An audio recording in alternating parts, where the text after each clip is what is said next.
What's up, ladies and gentlemen, and welcome to this POV review by AutoTopNL. My name is Max, and today we are checking another one of the bucket list. This is one of the most iconic BMW M cars ever built. It is the 2004 BMW M3 CSL. And CSL stands for Coupe Sport Leichtbau in German, but it also works in English. Coupe Sport Lightweight. And it really is a lightweight. It is 110 kilos lighter than the original E46 M3. It has a little bit more power. The sum of its parts, that is what it's all about. It's a little bit lighter, it's a little bit more powerful, it looks a bit better, it handles better. It is, for a lot of people, the ultimate BMW M3. So today I'm going to show you around it. We're going to take a look at what makes this CSL so special, and then we'll take it for a little drive towards the Autobahn for an Autobahn blast. So let's start this review by thanking the man who has made this all possible, BMW M Collector on Instagram. This is his car and he is a die-hard BMW M Collector, as the name suggests. So he has all the cool M3 and M4 cars, ranging from an E30 M3, an E36 GT M3, he's got the CS, he's got the M4 GTS, and he's got two of these CSLs. So he's got one that he just bought 6 years ago and parked in a garage, and he bought this second one to drive, to really drive. This one has done 77,000 kilometers and it is in amazing condition.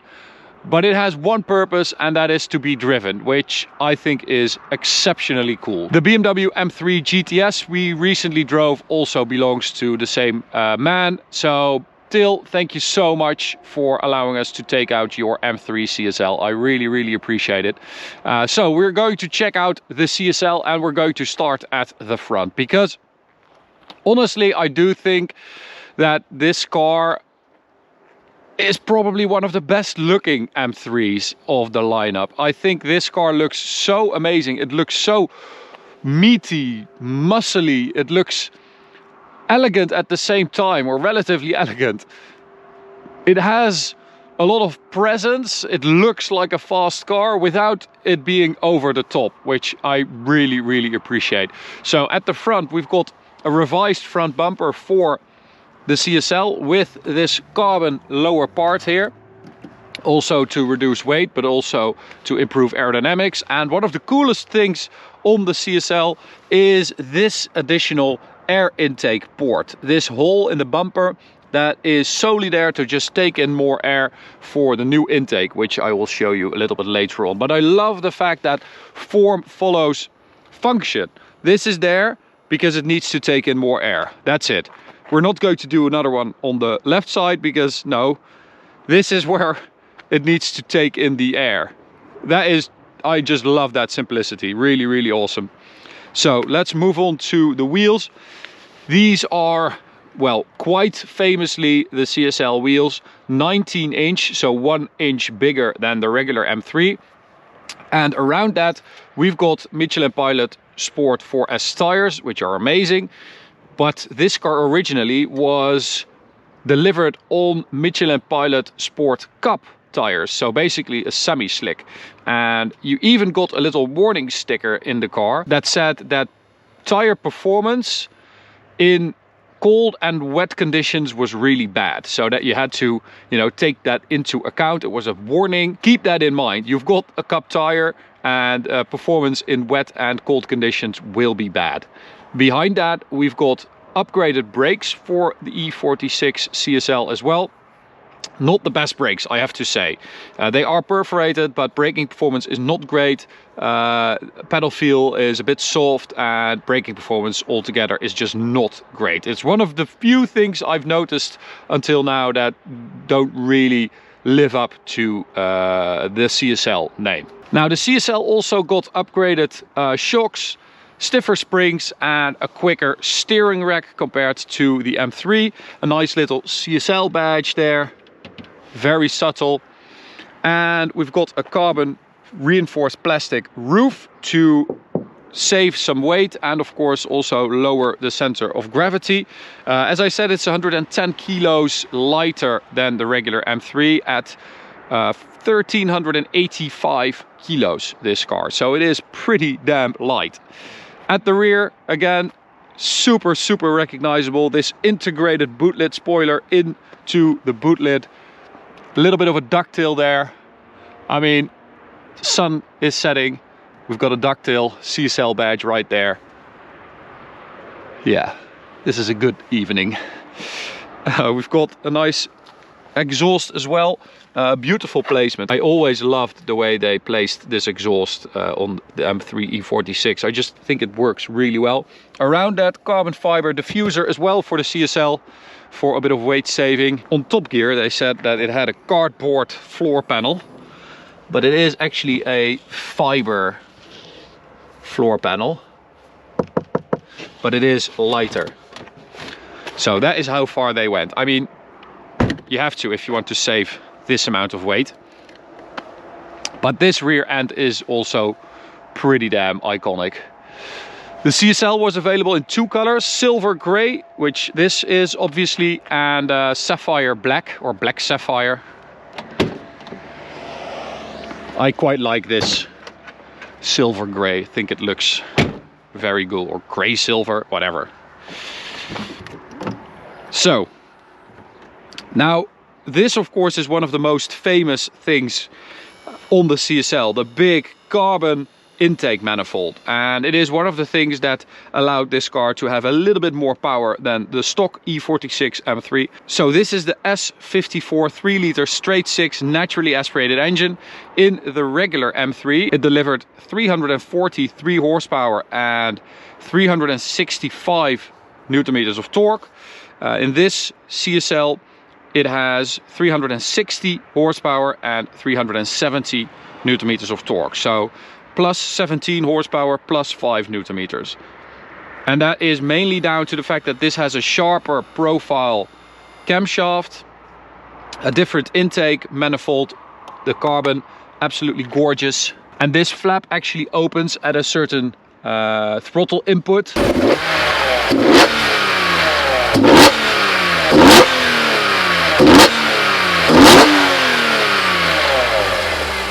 Absolutely awesome, just so old school.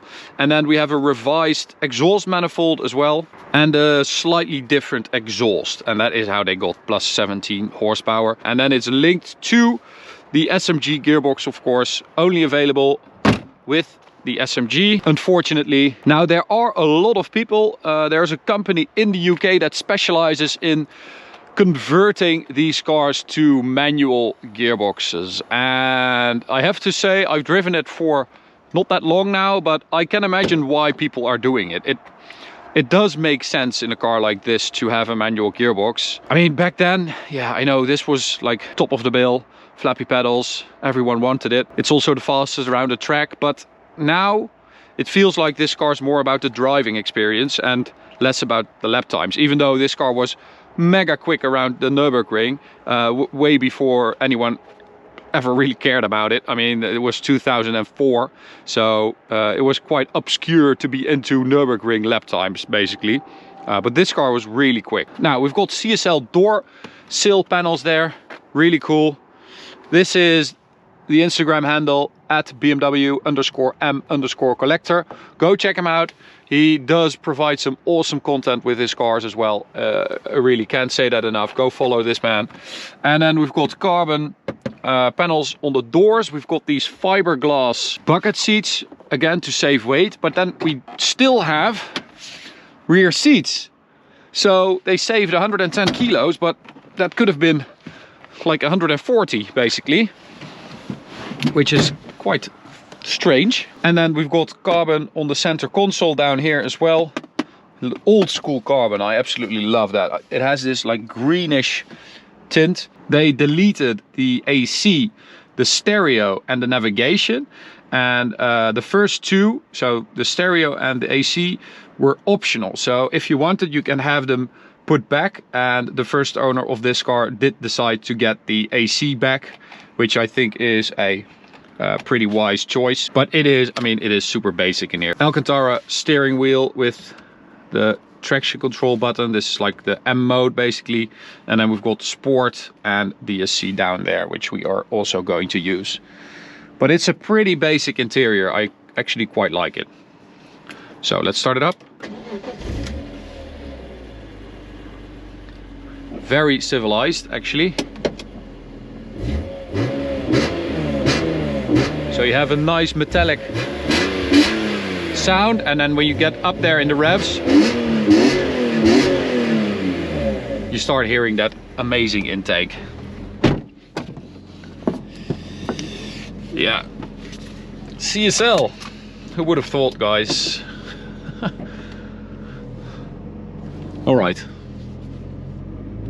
I didn't think so when I was watching Top Gear on this video. I never thought I would actually be driving one day. But anywho, we're going to engage sport mode and we're going to turn off traction control, and we're going to head out on this beautiful little B road and drive the thing. Oh.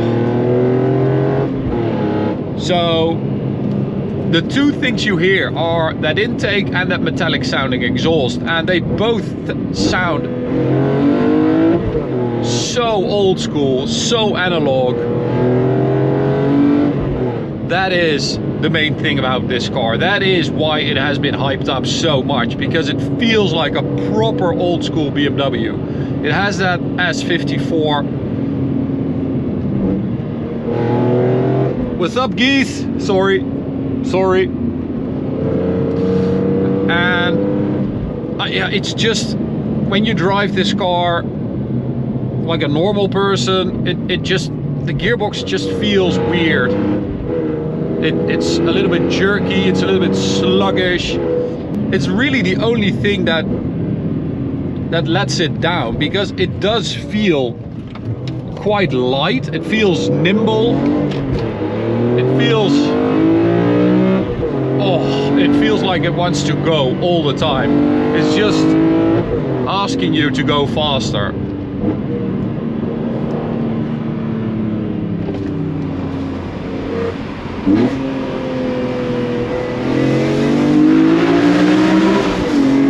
Oh, that is just delicious. I'm going to keep those windows down for a bit. Oh, you can hear that intake so well. Man, this has to be one of the best BMW engines ever. I mean, I think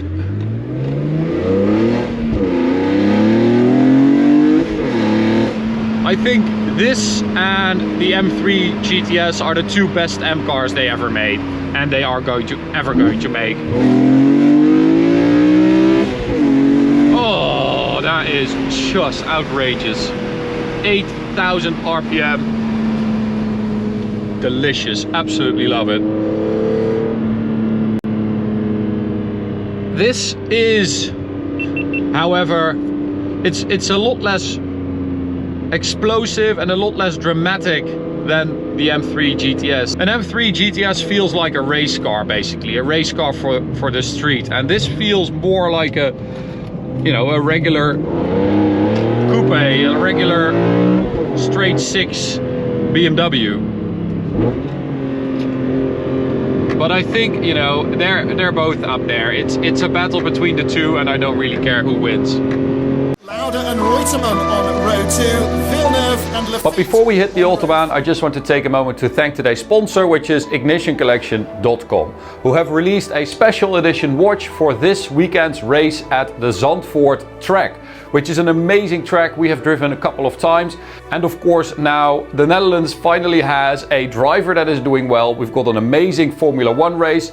For the first time in 35 years in 2021. The last race was in 1985 and was won by Niki Lauda. So Ignition Collection have released this very cool limited edition watch with an orange strap, an orange stopwatch hand and a little detail on the crown to celebrate this weekend's race.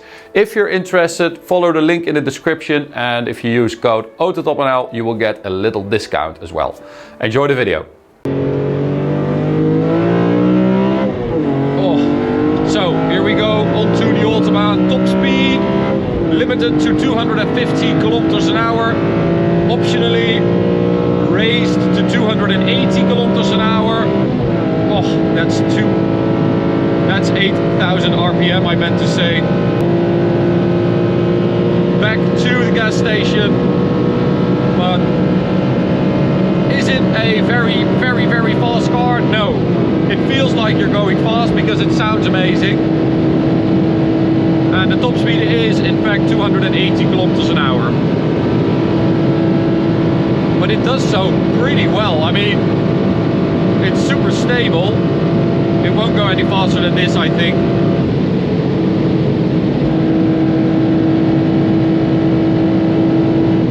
Oh, that's amazing. Absolutely amazing.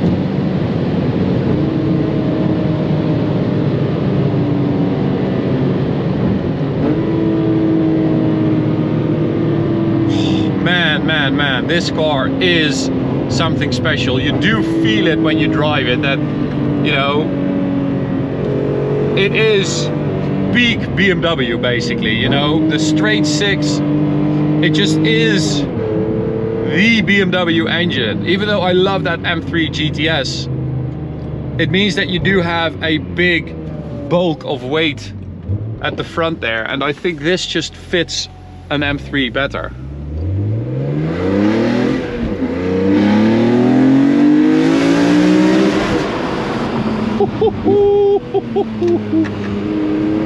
And it really goes around the corner.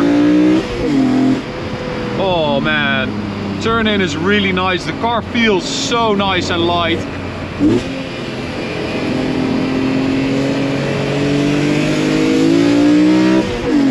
Oh, how can you top that sound? Absolutely epic. I'm not going to, try to do another run because the GoPro's overheating and the brakes are getting hot as well. And we already reached the top speed, so I'm going to end it here. I hope you guys enjoyed it. It was an honor for me to drive this car. Thank you so much, Till, BMW M Collector, for allowing us to take out this car. Absolutely loved it. Special car this. To you guys, thanks for watching. Hope you enjoyed it. You can subscribe by clicking the big button in the middle. You can also check out this video on the right or this playlist on the left. See you at the next one. Bye.